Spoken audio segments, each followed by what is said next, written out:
வணக்கம். ஆகாஷ்வாணி புதுச்சேரி செய்தி சுருக்கம் வாசிப்பவர் மலர்விழி.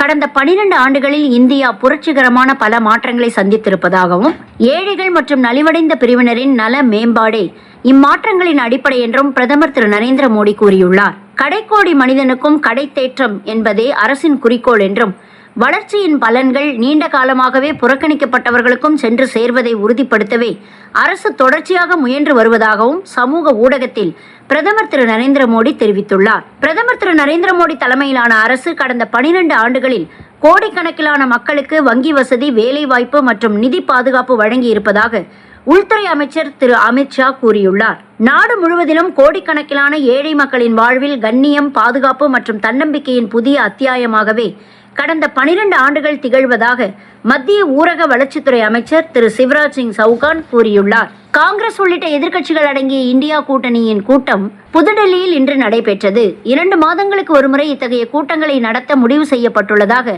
காங்கிரஸ் தலைவர் திரு மல்லிகார்ஜுன கார்கே பின்னர் செய்தியாளர்களிடம் கூறினார். சிபிஎஸ்இ 12ஆம் வகுப்பு விடைத்தாள் மதிப்பீட்டிற்கான OSM முறையை ஆட்சேபித்து இந்திய தேசிய மாணவர் யூனியன் சார்பில் தாக்கல் செய்யப்பட்டுள்ள பொது நலன் மனு மீது மத்திய அரசு மற்றும் சிபிஎஸ்இ நிர்வாகத்திற்கு டெல்லி உயர்நீதிமன்றம் நோட்டீஸ் அனுப்பியுள்ளது. உலக கடற்கரை தினத்தை முன்னிட்டு காரைக்கால் கடற்கரையில் இன்று நடைபெற்ற தூய்மை பணி இயக்கத்தை மாவட்ட ஆட்சியர் திருமதி இஷிதா ராட்டி தொடக்கி வைத்தார்.